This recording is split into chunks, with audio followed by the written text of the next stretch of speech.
Good evening. I would like to call to order the June 7th, 2022 Little Rock City Board of Directors meeting.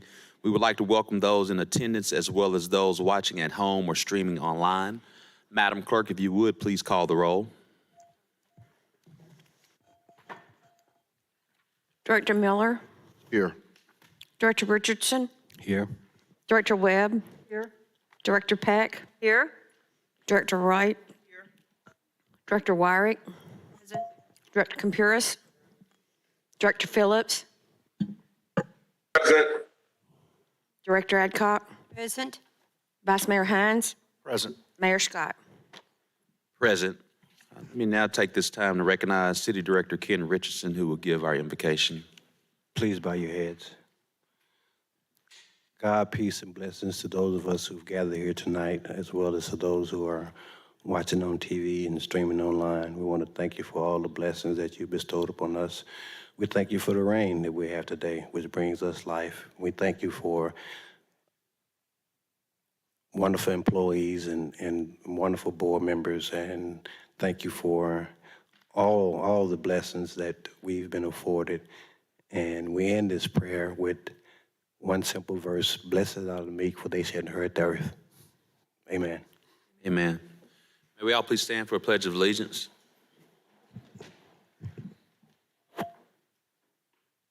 Pledge allegiance to the flag of the United States of America and to the republic for which it stands, one nation, under God, indivisible, with liberty and justice for all.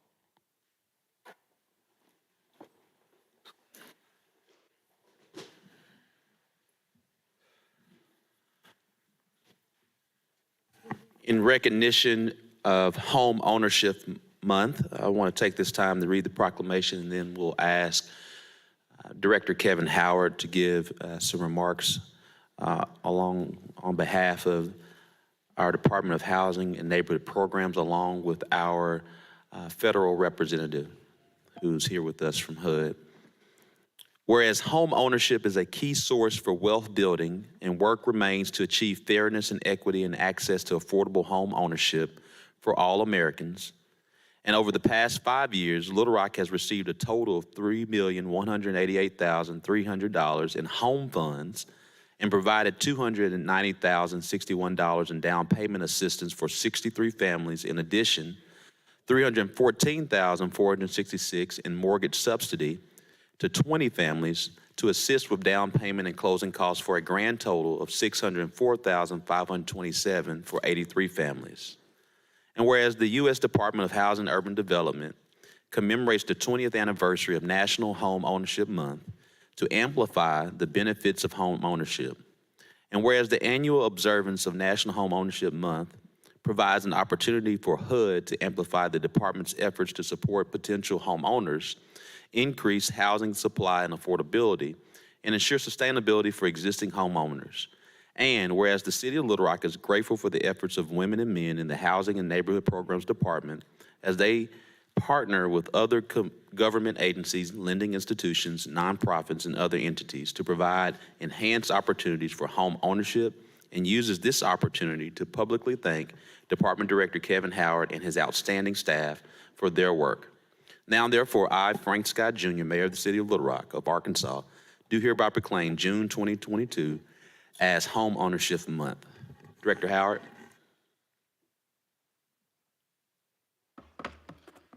Thank you, Mayor. Good afternoon, everyone. Members of the board, City Manager Bruce Moore, City Attorney Tom Carpenter. As we recognize National Homeownership Month, National Homeownership Month in June shines a spotlight on supporting the American dream of homeownership. It also is a time to recognize organizations that help individuals and families achieve their goals. From the U.S. Department of Housing and Urban Development and Federal Housing Administration to realtors, financial, housing counselors, assistance programs that all play a part in helping first-time homebuyers make their dream come true. I'd like to bring up the director of our local HUD field office, Wanda Merritt, and let her say a few words. Thank you. Thank you, Mr. Howard, and to Mayor Scott and the entire directors, and all the city staff. Again, this is National Homeownership Month, and we take this time to amplify the benefits of homeownership. And I particularly want to thank Mr. Howard and his team for their partnership in helping us to do this. You know, we have the federal funds, but it takes partners like the city to go out and really move this money and provide the resources to support homeownership. So we thank the city for being a good partner in that effort, because we know that homeownership provides stability and also provides a wealth creation. So thank you for this opportunity to come and to recognize our homeownership month. And again, thank Mr. Howard and his entire team for being a great partner with the Department of Housing and Urban Development. Thank you, Ms. Merritt. Last week, we kicked off National Homeownership Month by having a down payment assistance seminar over at Southwest Community Center. And we had over 120 individuals, several lenders, realtors were at the event, real estate agents, mortgage bankers, loan officers that were there. It was outstanding. I know Director Adcock, she attended the event and saw all the individuals. We had a lot from the Hispanic community that showed up. Definitely like to thank other staff members that were involved in this from diversity, equity, and inclusion. They were there. Andres translated the information to as well, and our communications team provided information to the news media. As we continue, we'll do a groundbreaking ceremony here coming up at 3 single-family affordable housing units that we'll develop here over the next 30 to 60 days. So we'll provide that information to you as it follows. Thank you. Thank you so much.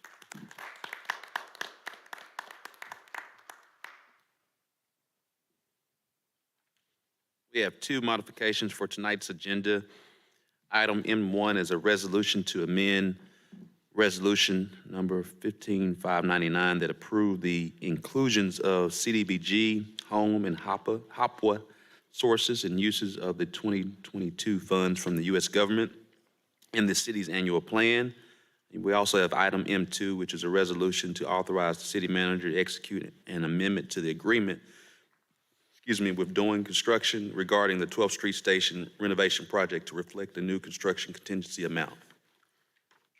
Move to move these resolutions to the consent agenda. Second. There's a motion and second. Before we go to the vote, I see Director Webb's hand. Thank you, Mr. Mayor. It was actually a question about the proclamation. Congratulations to everybody. Could you send us a copy of that? I was interested in the numbers and wasn't able to write quickly enough to get all those written down. Yes, ma'am. Thank you. We have a motion and second on the floor. All those in favor, please say aye. Aye. All those opposed, please say nay. Ayes have it. Before we move forward with the agenda, reading from the Madam Clerk, Director Wyrick, I see your hand. Yes, sir. Items 15 and 16, no, I'm sorry, 16 and 17, that was the application for commercial zoning on Sibley Hole Road, and I spoke with the attorney yesterday, and they're asking for a deferral once again tonight. So I don't know if we want to take care of that now, or if you want to wait until. Sure, we can. Is that a motion from you to Yes. defer it? Motion to defer, and I think. For a time certain? There's, there was a letter that came forward, but I don't know. It was the date. July the 5th. First meeting in July 5th. All right, we have a motion on the floor from City Director Wyrick to defer items 16 and 17 until July the 5th. Is there a second? Second.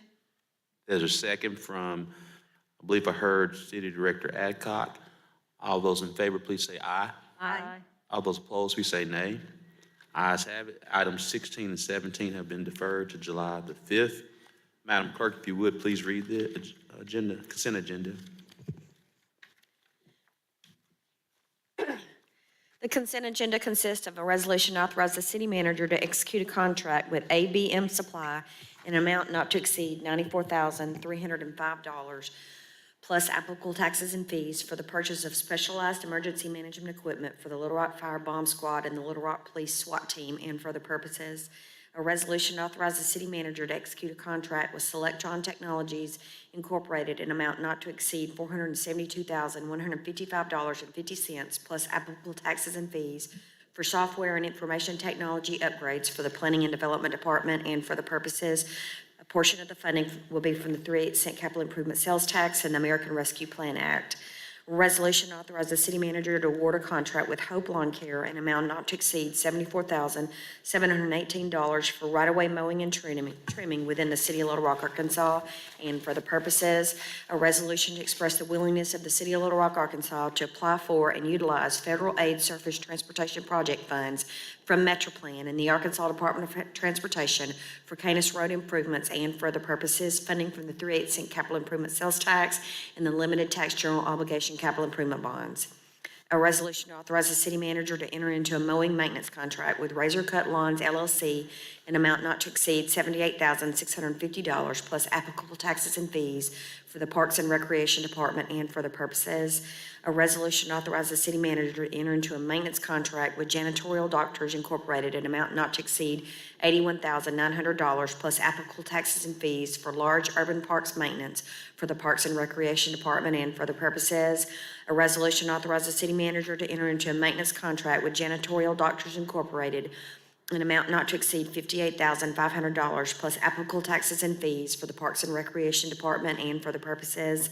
A resolution to authorize the city manager to enter into a contract with Musco Sports Lighting LLC an amount not to exceed $138,575 for the sports field lighting for one football field at Southside Park, funding from the American Rescue Plan Act.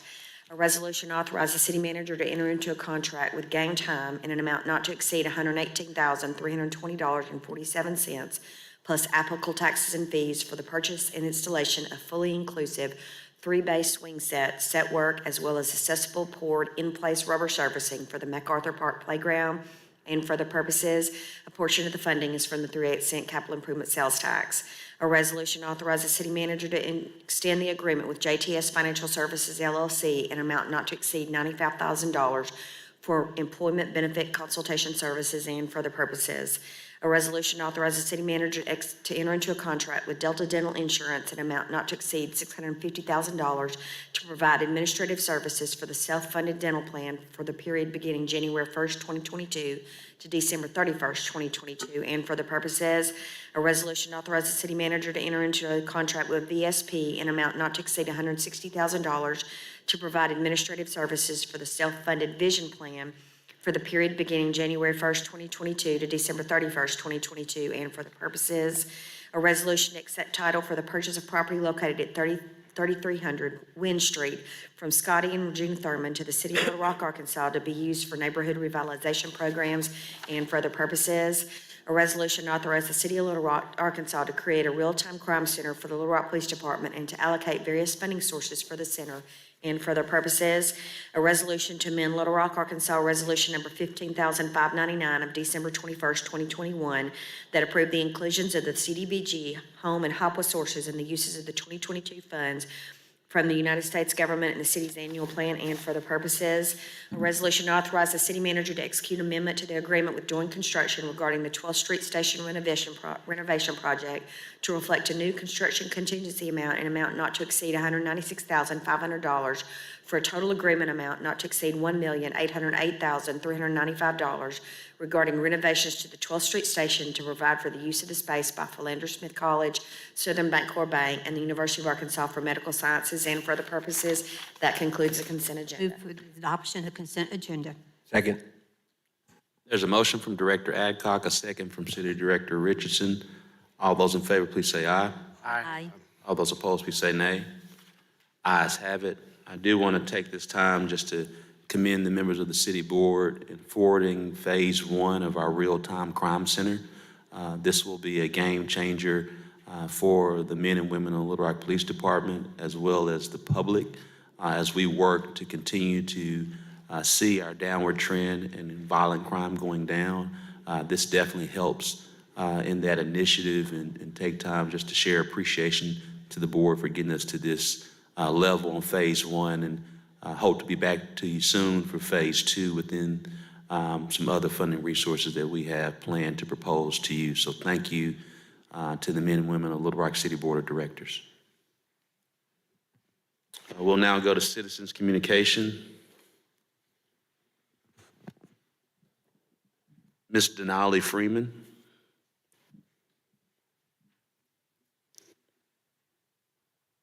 Danielle Freeman. Danielle, I apologize for my glasses.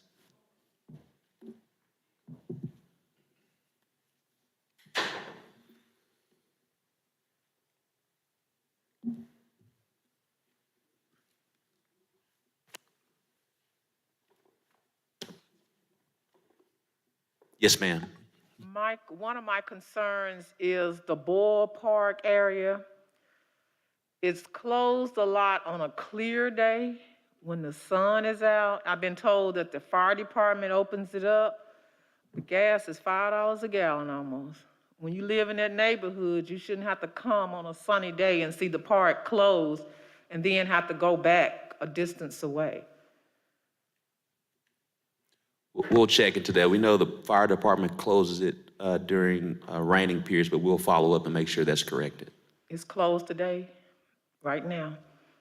It just stopped raining maybe an hour ago, but we'll get to the fire department. We'll make sure that's corrected.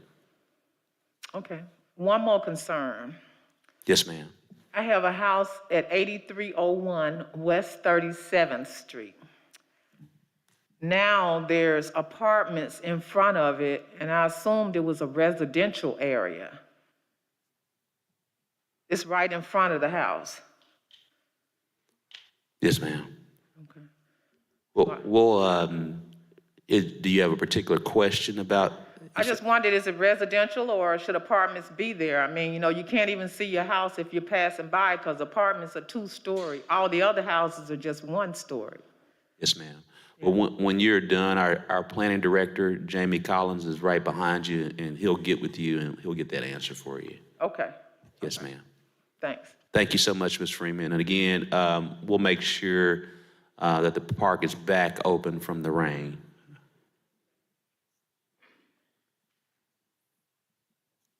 And for those who may not know why we closed the park for the rain, historically, Boyle Park creates a lot of flooding issues, and that's the reason why the fire department, they know from a weather standpoint that what's going to happen. They do it a little early, and then once it stops, they try to get back out.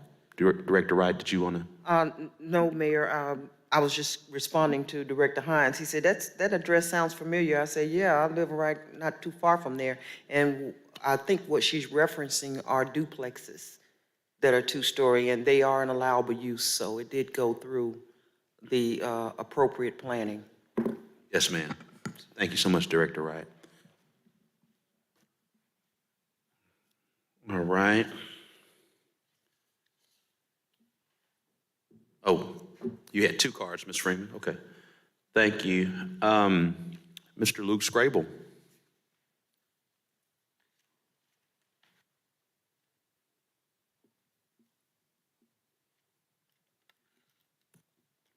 Good evening. Thank you for allowing me to exercise my First Amendment rights.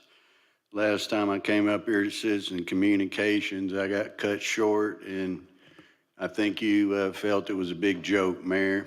There's nothing funny about trying to get transparency from the mayor's office. I sent in an FOI. You rubber stamped it with, we had no records to meet your request.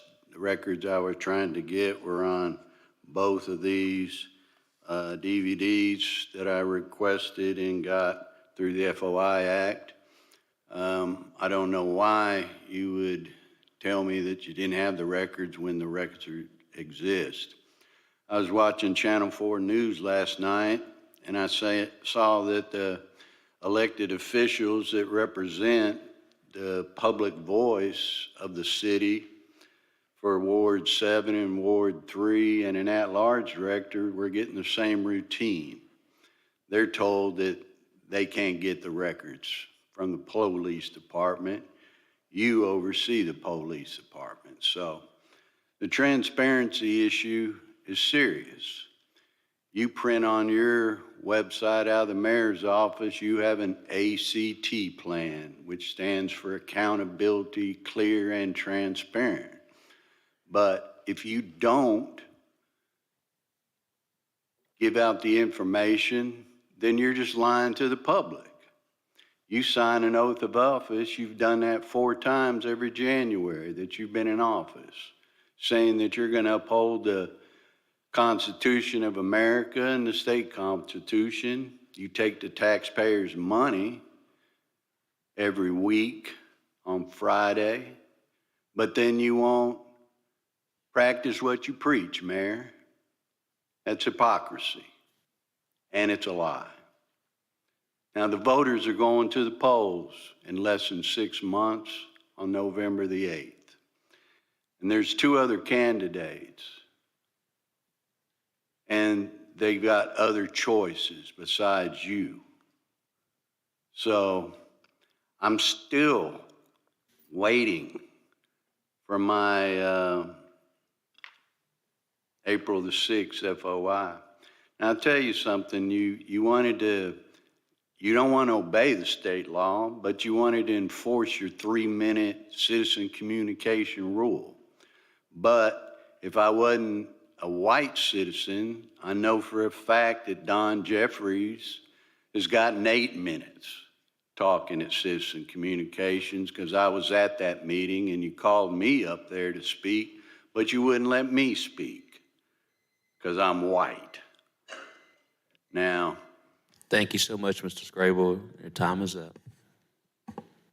oh, you'll enforce the 3-minute rule, but you don't want to enforce the state law. I understand how you operate. Thank you, Mayor. Thank you, and have a blessed day. Oh, yes, you will bless me. Thank you. Members of the board will now proceed through, I believe we just deferred 16 and 17. Madam Clerk, if you would, please read item number 15.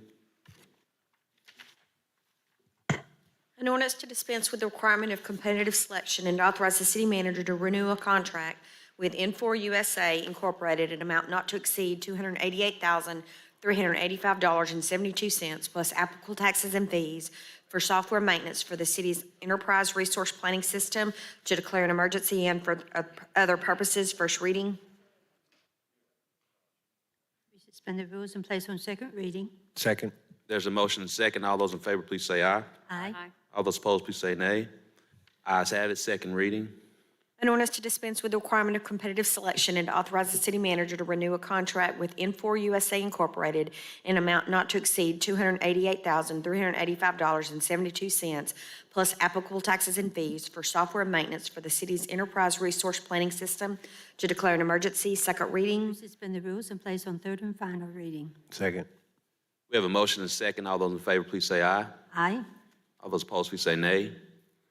Ayes have it, third reading. An ordinance to dispense with the requirement of competitive selection and authorize the city manager to renew a contract with N4 USA Incorporated in amount not to exceed $288,385.72 plus applicable taxes and fees for software maintenance for the city's enterprise resource planning system, to declare an emergency. Third and final reading. We've now had 3 readings. We have a question from Director Wright. Yes, Mayor, I would like to understand what this system is, Enterprise Resource Planning System. What exactly does that do? Yes, ma'am. Director Collins, if you would. There.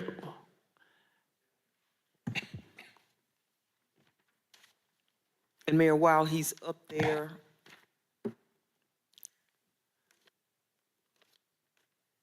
I would also like for him to give a brief explanation of what's allowable in R2. The maintenance that we're talking about here is for the city's HR, payroll, procurement. Our planning system is included in this. Our fleet vehicle maintenance system is also included in this yearly maintenance contract. HR? HR. Everything that we do, our payroll, everything runs through Infor. And all of our human resources. Hiring, I know we do the onboarding through NeoGov, but that NeoGov that information is transmitted directly into Infor. Through this, Pardon? through this system. I'm sorry, I didn't hear you. I can hardly. Yes, through this system. Who, what? Through this system. Who's She's through asking- it? Because I thought NeoGov was a totally different system. NeoGov is an outside company that the city contracts to help with hiring. It's where we advertise our jobs and where we apply. It's where city employees. Members of the board, let me help just a little bit. This Infor system it's an enterprise. Infor does a lot, particularly for this particular contract, as I understand it, and it's going to help with the planning side of the things. And there's been some, from the planning standpoint, has to be constant communication, not only from our planning department as well as our IT department, because the IT department has to ensure that it's operable, even though the planning department is going to be utilizing it. And so that's what this is for, is to help us to be a bit more efficient and effective. But Infor does a host of many things to help us move forward in the city, from HR to the planning department, as well as some aspects of finance. And so that's the reason why it's coming before you. Director Collins, if you'll come just add to what I just shared. I guess that's what threw me. It says planning Well, department. and that I was think gonna- we're getting something, one of our stuff confused with some of our stuff to come forward. The mayor did speak about stuff that was coming forward tonight, and that was our Selectron contract that you already voted on. This Infor was approved by the board and been in operation 3 years now. When I first started doing the planning and development department, we was already in the process of looking at Infor. Infor is a backbone system that ties multiple departments together. It is planning and development. It is also fleet services. It is IT. It is finance. It is procurement. The last portion that we did for Infor was actually to come before you, a company, TruePoint Software, that was to add on to the Infor system, to also enhance our system, but also to modify and enhance procurement system. So our Infor system is a backbone system that multiple departments use, and other departments are looking at using it as well. To some of their stuff. So that's what this contract is. They have a yearly maintenance that each department has to pay pro rata based upon what licenses that we have. And so my portion of it, of the 288, may be about 30,000 plus or whatever the licenses come out to be. It's divided up and each department shares in that cost, but that's what this contract price is. Okay, that makes a little bit more sense. I was like, are we buying a totally new system? That seems like an awful lot of money. Now, this is just for the maintenance of that system on the yearly one of it. So hopefully that explains that. Now, the other aspect is asking for the residential. That's single family, any R2 is single family development. Other things that can be put in there, accessory, home occupation, special uses, conditional uses, temporary uses that are allowed in there can be in there, and shall be the same of those in the R1 district, except daycares, adult daycares, accessory dwellings, and manufactured home can be allowed as a conditional use. I've had 2 other neighbors asking me about those duplexes, so I think there's going to be some other proposed ones coming up. So those do come before the board, is that not correct? When it's a manufactured home, duplexes and manufactured homes come before the Planning Commission as conditional use permits or special use permits. I do not believe they come to the board directly. Okay, I did not think they did because the ones that she's talking about did not come to us, but the Planning Commission approved. Yes, it would come to you, the board, if it was an appeal. Like if nobody it was appealed it. denied at the Planning Commission and they wanted to appeal that to the Board of Directors, or if somebody was there in opposition, registered, and they wanted to appeal that planning commission decision, they could do the same thing and appeal that to the board of directors. I wanted you to state that on air so that my neighbors and any other neighbors can understand that there is an appeal process if they disagree with the duplexes going in, because I have had two of my neighbors ask me how those duplexes got to be in a single-family residential area. Yes, and for the record, for anybody that's online or listening in, that any appeal to the decision of the planning commissions that goes to the board has to be done and filed in a 30-day time frame from the action or decision. Thank you. Thank you so much. All those in favor, please say aye. Aye. All those opposed, please say nay. Ayes have it. There's also an emergency clause. Is there a motion? Second. All those in favor, please say aye. Aye. All those opposed, please say nay. Ayes have it. Madam Clerk, if you would, please read item number 18. An ordinance to approve a plan zoning development and to establish a planned district commercial titled C-Store PDC located at 3600 Bowman Road, Little Rock, Arkansas, amending the official zoning map of the city of Little Rock, Arkansas, and for the purposes, first reading. Suspend the rules and place on second reading. There's a motion second. All those in favor, please say aye. Aye. All those opposed, please say nay. Ayes have it. Second reading.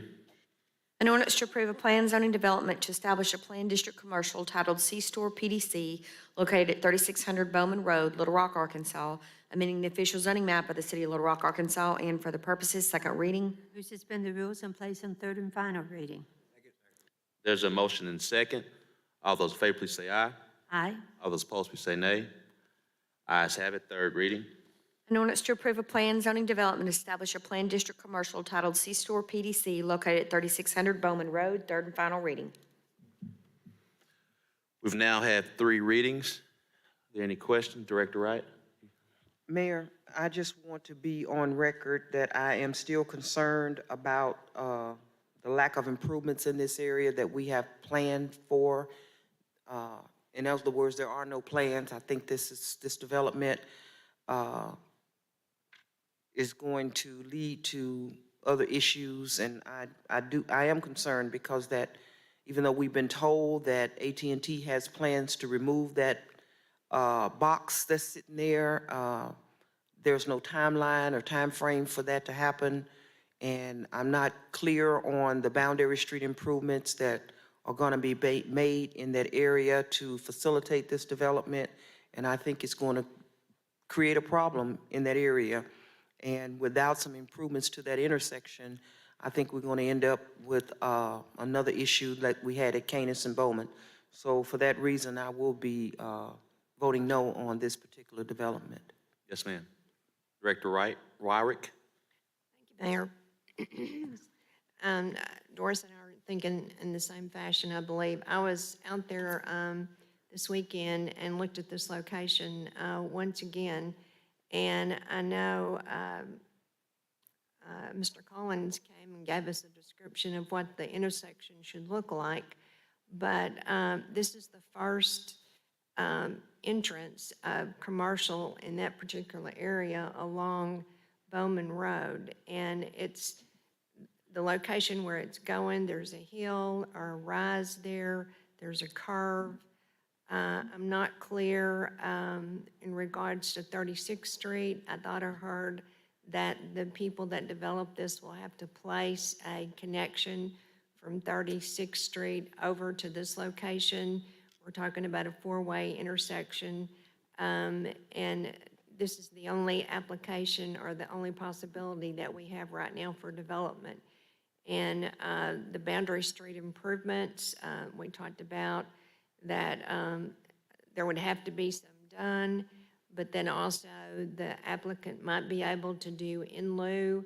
I think the way the traffic goes through there and the way that intersection may or may not develop, I think the example we got was Canis and Cooper Orbit Road from our planning director, and that's taken years for that to get resolved, and it's still not resolved. There is a plan, but the individuals on that street have had to put up with lots of traffic, lots of changes, and it's counterproductive to their way of life out there.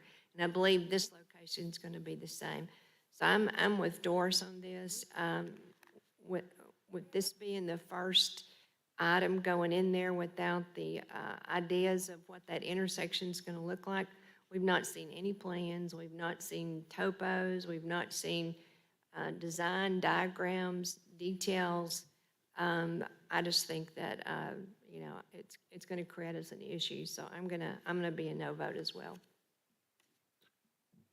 Director Adcock? Yes, I went by there this weekend. I just don't think this area is where we need a convenience store with gas pumps. We have a lot of work to do on this intersection with the hills and the curves right through there. I think this would just be adding to the problems until we get something done at this intersection. I think we need to just not have commercial, so I'll be voting no on this also. Director Phillips, then Vice Mayor Hines. Thank you, Mayor. Is the applicant there, Mayor? Yes. Can we allow that person to speak about their project? I would love to hear from them before I cast my vote. Yes. Good evening. My name is Vernon Williams. I work with Garnett Engineering. We're the folks that did the design for this project. We carried it through the Planning Commission back in March, I believe.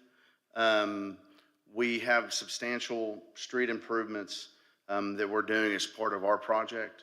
The developer that I'm working for has purchased about 12 acres of land there. We're working on a plan to complete the plans for the entire 12 acres. But we are, for developing under 2 acres at the corner, we're widening Bowman Road by over a lane in complete compliance with you guys' normal half-street improvement plans. A lot of the complaints that we're talking about are stuff on the other side of the road that we don't have control over. A curve in a road that's north of our property that we don't have control over. Our development, if it's allowed to be completed, will include a 3-lane extension of 36th Street to the west of our property, which is over 1,000 feet long, which would be a good connection for you guys to the west that complies with your master street plan. The C-store that we're putting on our piece of property is kind of on the south half of the property. We've promised to do half-street improvements to our entire east boundary of our property to make as little impact on the public as possible, to get in there and do that once. I think we would be allowed to widen the northern part of our property when we go to develop that piece of property, but we're trying to be good neighbors and do our part out there. I think that we have as safe as possible a plan to get folks off of Bowman and into our site and leave our site as we can. We'll have good sight distance at our intersections, and our secondary entrance is as far away from the intersection as we can put it. Thank you so much. Director Phillips? I just wanted to hear their perspective on the project and some of the concerns that's been addressed by my colleagues, and he addressed those, so I'm good to go. Thank you, sir. Thank you. Vice Mayor Hines? Yes, so I guess my question is, either I missed it in emails or something, but I don't know if this is questions for Jamie or for John at Public Works on the master street plan, how it lays out. And I've noticed, do we not have a drawing of I'm looking online right now, and I do not see a normal sketch of the layout of this property here. I know we included one with our package to Planning Commission. It was on here the last time we had a hearing. It's not. I brought a copy of it with me, but unfortunately it's way too small to read. And I guess my question's for staff on this, because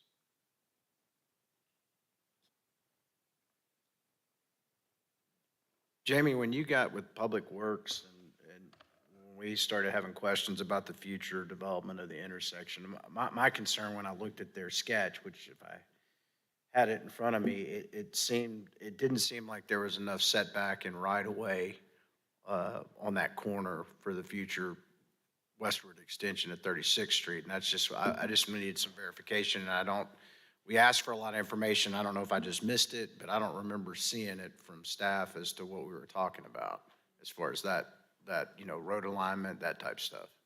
Yes, there will be dedication as needed pursuant to the master street plan for whatever that widening is, so it varies by the size of the roadway. The only additional right-of-way dedication that would be required from this development, more than what a standard right-of-way width is, and so I'll pull it up in a minute for what that standard is for the Bowman and for 36th, is at an arterial intersection, there will be additional right-of-way that would be requested for a dedicated right turn lane, and that has been presented to the developer, as needed. And if you remember when I explained it last week, we may not require that dedicated right turn lane built at this time because that is not a needed capacity, nor are the dual lefts that we require at an arterial intersection that would take anybody coming east on 36th Street to that intersection to turn north. That widening is just not needed right now at this time. And so the 3-lane section is what we believe is needed for them to utilize 36th Street to have a coming west on 36 through the intersection to be able to come in.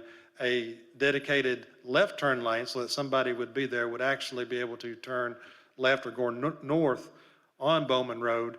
And then, somebody could actually start turning right for that right turn lane, but not another right turn lane. That would be required once more intersection improvements are done. And we do have arterial intersections that are built to that fully depiction that I showed last week from our master street plan.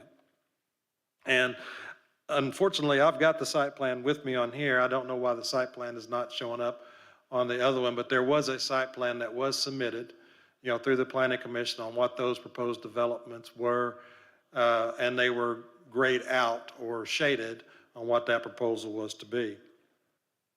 Now, for the requirements of it, give me a second to pull up the write-up, and I'll get down to for the dedication on there. So the dedication for Bowman is classified as a minor arterial, as I said, for a total right-of-way width of 90 feet. Now that 90 feet is for, like I said, running feet. A little bit more width is required at the intersection itself. So what we have tentatively measured out there, and it has to be confirmed when they get to construction and actually go find all the pins and provide the dedication deeds for it, is 20 feet additional right-of-way from that center line of that right-of-way would be required to meet it. So they would need an additional 20 feet from what they have. And on 36th, they would have to provide that same dedication on that south side plus an additional for that right turn lane, because we'd want to get that dedicated right turn lane right-of-way in, even though we may not require that to be built at this time. And so, again, my question is, based on the sketch I saw that they presented and was approved at Planning Commission, did that right-of-way exist in that plan, or is this something that's going to be changed at staff level if it's approved? It does not exist currently. That is proposed on there, and we would require that to be dedicated before the building is occupied or CO. That is going to be a requirement based upon what the improvements go in. So whenever we do a final sign-off for maintenance bonds on the roadway, that dedication has to happen. Thank you. Any more questions from members of the board? Director White? Mr. Collins, are you saying that you have a schematic or a design of what the roadway is going to look like, other than the one that you gave to us last Tuesday, which was a hypothetical for intersection location? Because that would, if we'd had that, that that would have been helpful to me to try to understand what that's going to look like once this development gets going. And, The yeah. applicant indicated he has design work that was provided to the planning commission, so, I'm wondering why, if you have it, we didn't see it. And typically the sketch plans are forwarded through. Do we have what's the sketch plan that's shown up here? There wasn't one in the folder. It just had Okay. it had a floodplain map. That was the only other thing in there beside the zoning map and land use. Something's happened, Jamie, because it was. Okay. We had it at our previous meeting where we deferred this, because I remember looking at it. I've not seen it. Okay, I understand what you're getting at, but yes, there is a sketch plan. Does Ally or y'all have your emails running? I could actually forward what I have. Okay.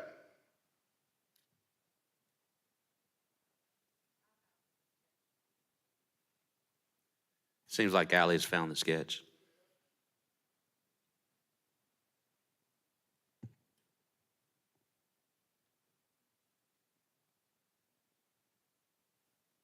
Yes, that's the one that I have.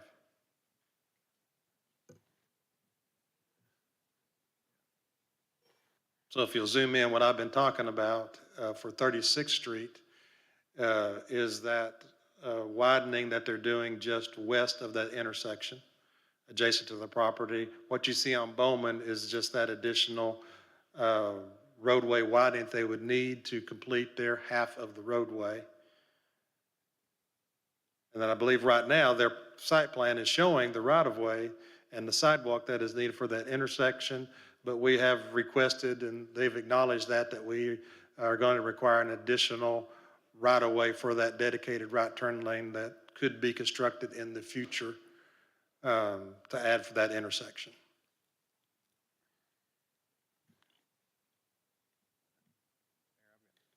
So, And I can have the applicant explain more, the design engineer, about some of those widths. I can't hardly see some of those unless we zoom in a little bit more. can I ask a question? Yes, ma'am. Thank Then we'll go to Vice Mayor Hines. So No, Okay. you asked the question, then we'll go to Vice Mayor Hines. Jamie, what is Mr. Collins, what's the distance from the access point into the development and this curve that I'm seeing? This is so tiny, it's hard for me to read, but it looks like a pinpoint just below 36th Street, and that's where that hill and curve is that I was talking about earlier. What's the distance from that down to their access point into their development?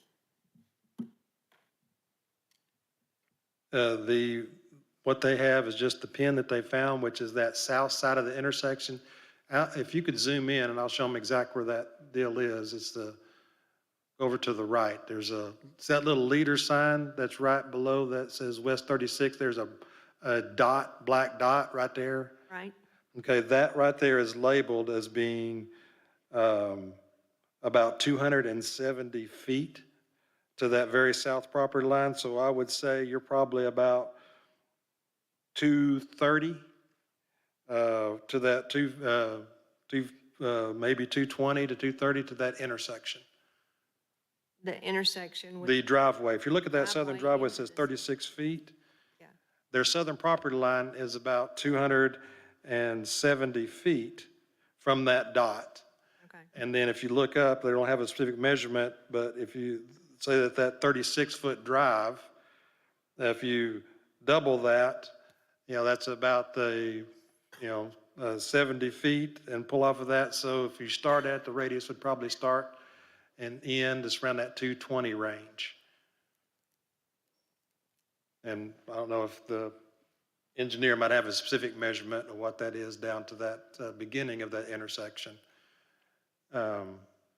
I do not have anything to the actual, if you're talking about the curve that's coming around north of 36th Street, there's not a measurement for that. Yeah, when you're sitting on 36th Street, you're looking at the curve, and then you're looking at a hill, a rise that's in the road there. And then you make a left on 36th Street, and so you're telling me about 270 feet to their entrance. Well, that's where that dot is, and if you look at the other side of the intersection, and also keep in mind that site distance also takes into consideration of what the entity is seeing at about 3 foot of height at the driveway. Looking back towards that deal, it's going up the hill. So they have the sight distance. What you're also looking for is stopping sight distance of what somebody can come down that hill and stop. Down the hill is. Yeah, before you get to that, coming through that intersection. And so there will be some just slowing down as a vehicle comes through that intersection, just the way that it's configured. And so they will meet all of the AASHTO design guidelines for that site distance requirement that's in the master street plan. It is a requirement, that they have to meet that requirement.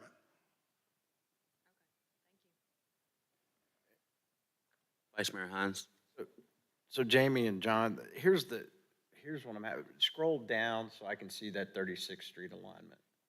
And here's my question. I think this is what we've been driving at the whole time. I can't tell you of any arterial intersection with that type of alignment where coming from the east going west on 36th Street, the street drops down, then it curves up through the intersection to go onto the new terminus of West 36th Street, and you've got a big sweeping curve that comes around and this intersection's all at the bottom of a hill coming off that big sweeping turn. And I'm no engineer, but I'm looking at things from a common sense standpoint. I just don't see how that's what our whole driving question behind this is. If this is approved, then we're either going to be locked into a intersection design that may not, and I think that's where it's not any essential problem with the developer I've got is they're working with what they've been given, and that's where I think we were driving at this is we don't really have a plan for this intersection is what it looks like. We've got in this northeast quadrant where the AT&T box is, if that's removed, then you can go north and get a more vertical street alignment, which means this property owner wouldn't have to give up as much right of way. That's where I think this whole intersection is what we're looking at. We're trying to avoid a situation like we inherited at Bowman and Canis, which, that has to do with how it came in to the city when it was in the county. It gives me some heartburn. The use and the location at arterial doesn't. It's just the design of this intersection, and we can't burden a property owner that's only got a quarter of the intersection with the whole development. I think trying to be fair, but And we are doing, with what we have today, these are the requirements and the codes that we have in place. But the city is not locked into any intersection design because whether this is approved or denied. As you've seen even on the improvements along Canis, and you spoke of Canis and Bowman, the boundary street is what we have at this time that's been approved by the board for roadway improvements as development happens. If anything, the other lot that is on the southeast corner of this intersection is one that would be more affected if any realignment or redo of the intersection is done.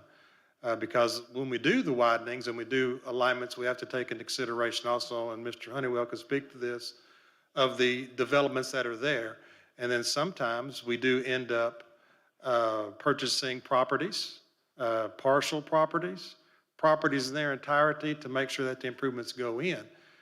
To get an alignment that is done, even now existing, that is on Bowman coming up over that hill, there will potentially could be property that is needed on that east side more than what the boundary street would even require because of just trying to get an alignment coming off that curve and coming down.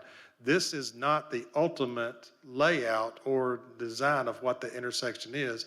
It is what we would tie onto and improve, and that doesn't mean that this stays in place forever. That may mean that it does get removed and replaced and something gets redone. What this does is, for this development, this allows this improvement to be done to the extent that our boundary street requires it to. And I'm going to give you a big picture, 35,000 square foot view. We just went in on Canis, and this is kind of a microcosm. This is, to me, is haphazard, and this is not the applicant's fault. This is haphazard because we don't have what seems to be a well-thought-out master street plan for this intersection. So what we did on Canis was a decision was made after several property owners had made boundary street improvements on the north side of Canis between the intersection at Bowman and Canis, east and west of there. Staff makes a decision to shift the roadway north, tear out millions of dollars of half-street improvements that were already paid for by the developer and given to the city. So you're correct that this may not be the plan, but if we come out and rip all these improvements that this developer made, it's on us to pay for them and replace them instead of trying to do it right the first time. And that's where I think this disconnection on what we're driving at, trying to get a little further down the road than just this project to look at that whole intersection for future and not be in a situation where we're moving roadways and ripping out millions of dollars in improvements that that the city and the taxpayers didn't have to pay for in order to rip them out and redo them again. And we did it on Canis in 2 sections where half-street improvements have already been made. We had to buy the right-of-ways from those, which cost us over $600,000. And then several million, we ripped out millions. So the price tag is not just what it costs to redo it, it's the cost of that infrastructure that was given to us that we didn't have to pay for. I mean, it's just this, and I think that's where my issue with this whole corner is. It's just, and the truth is, if this gets built, you're not going to condemn it and pave over it. You're going to have to work with what's as built. Now, you may be able to shift the roadway to or fro, but it seems to me that if we're being good stewards of this developer's money and our taxpayers' money, that we should do it right the first time when we got the opportunity. That's just kind of where I'm at on this.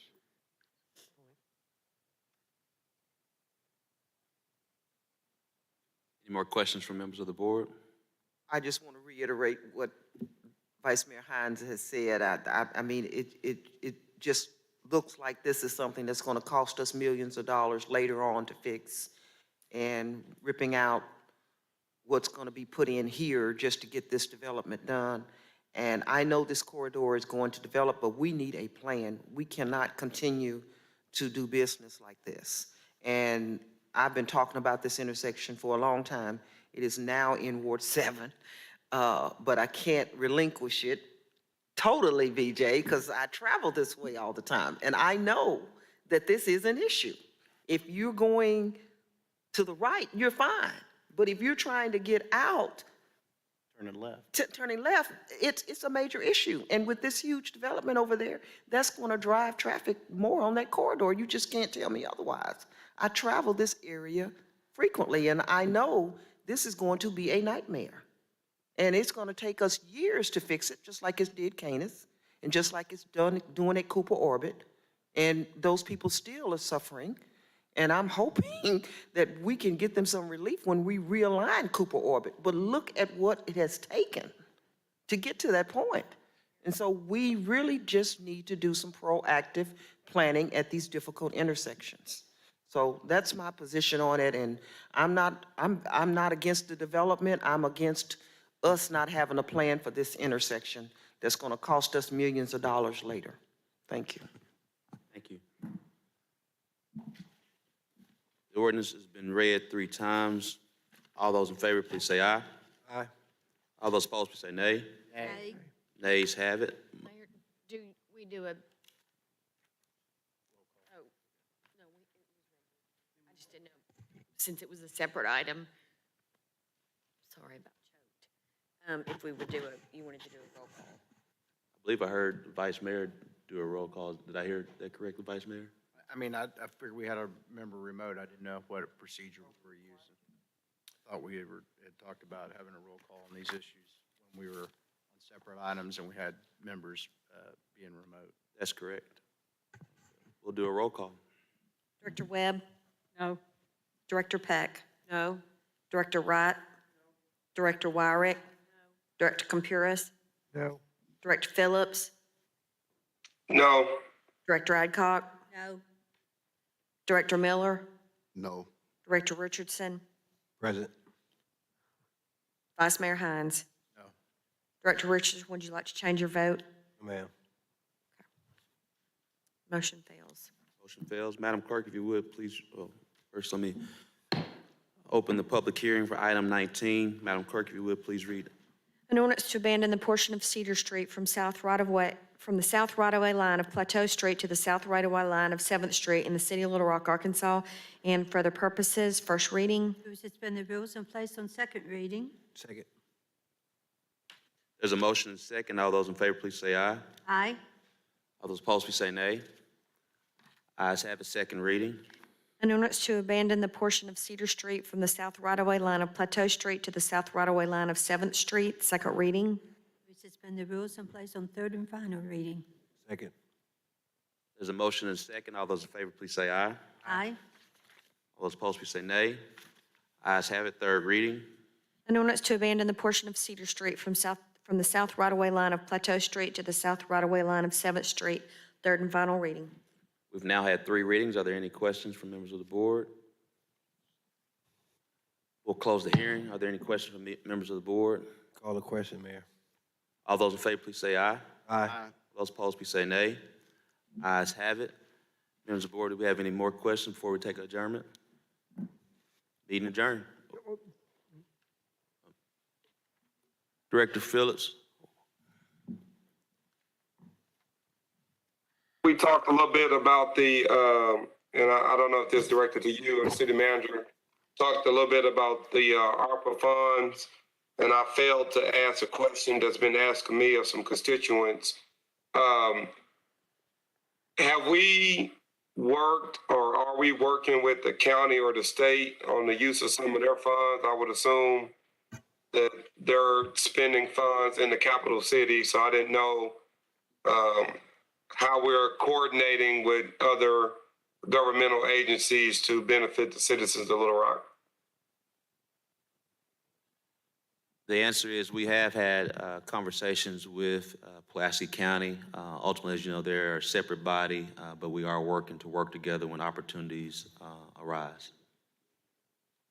Okay, all right. Well, I just want the people ask me, so I want to make it ask and to get it out there. I hope to my county quorum court and whoever's listening that we can work together on the use of some of those funds. So thanks for the update, Mayor. And the next time we have a discussion about if that can be included in the presentation, I would appreciate it. Thank you so much. Director Campiris and Director Wright. Thank you, Mayor. And this is asking you to clarify some things that I read in the paper. It is my understanding that when you have proposed the Light Fest, that this was be an entity that we hired an outside agency to do the planning for, and then it would be taken over by a nonprofit. But in the paper, there were some things that were unclear to me that I'd like for you to talk about tonight or some other time. And one of the statements was that they were talking about readjusting their Exhibit B from $75,000 in sponsorship and the number of people they expected at the event.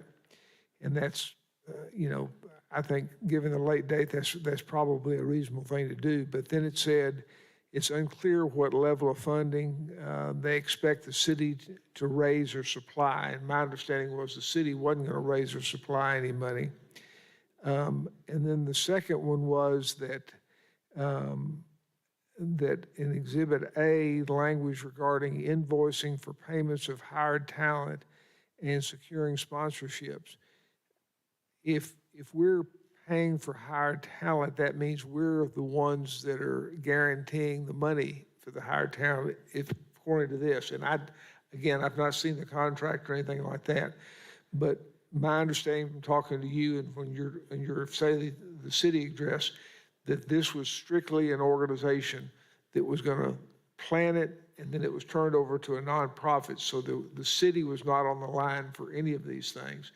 And I've been asked, by a number of people of what the city's involvement is going to be in financial involvement. So this is something that I have no idea where the contract is, at least from the article. It's not been signed yet, but I would appreciate some feedback on this now or later on, because, the idea of a festival is fine, but I don't want us to be financially on the line if anything happens. Having been on the Riverfest board, and having rain outs, it costs hundreds of thousands of dollars if an act is booked and can't, because they're going to get paid, and that's the problem. So those are things that you can supply written reply for, you and Bruce, or whatever you want to do. But thank you. Oh, thank you. That very good questions. Number one, since the contract is not finalized at this time, we will be back before the members of the board. We want to make sure everyone's aware of this festival as it moves forward once the contract is finalized. So definitely want to share that. That update will be forthcoming. Secondly, your understanding and the conversation that we have, that's the same understanding. The city won't be on the line from a funding standpoint. There'll be a separate nonprofit organization. So, but just like the Riverfest or just like NUSA, clearly there are going to be things where our staff may step up to be supportive, but there will be no financial obligation or liability. Thank you. Thank you. Director Wright, then Director Phillips.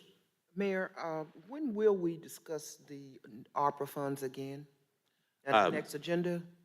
We are still, as the members of the board met last week at the agenda, we want to take some more time to listen to additional feedback that you all have shared, and as we continue to provide a thorough proposal. From what we heard, you all were very satisfied in concept with many things that you saw that you all shared, but also there was more work to do, and so we're still doing more work to ensure that it is a well-received proposal for the members of the city board. Okay. I would like us to have further discussion about that. And Yeah. I agree with Director Phillips, that if the county and the state are spending money in Little Rock, then we need to partner to try to see if we can extend the funds that we have.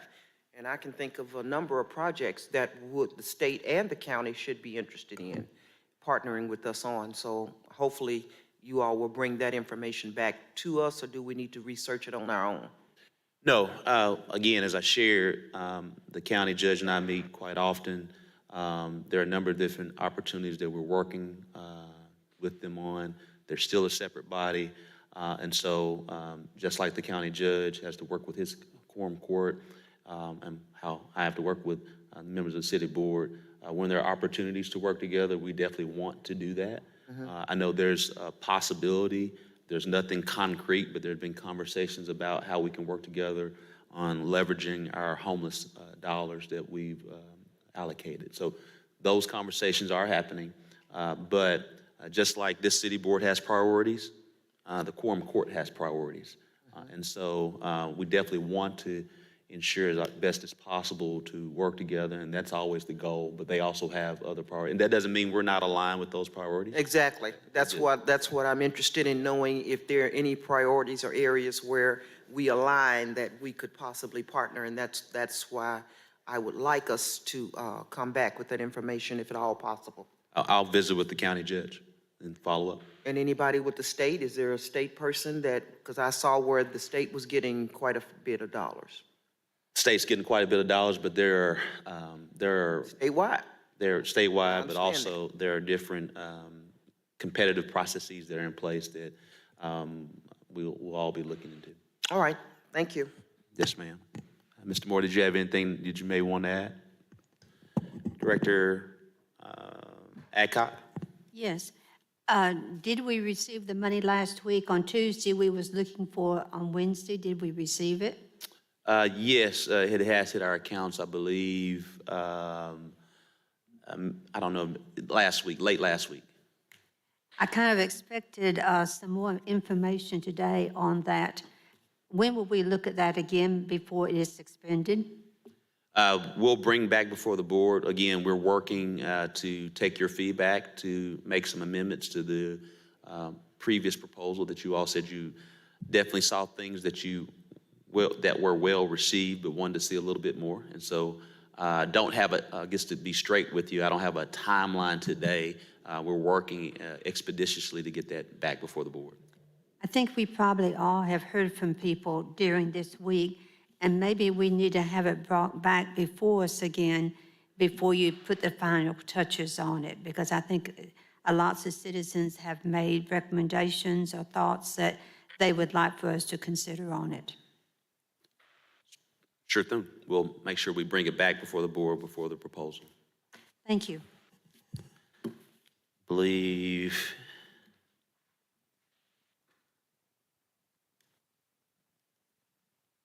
Again, just want to reiterate to the city board just how impactful the Real-Time Crime Center will be to our continued downward trend in crime that we've been seeing, and just very grateful for the city board on that phase one. Again, we if you all remember, phase two is a part of the American Rescue Plan Act dollars. Move to adjourn.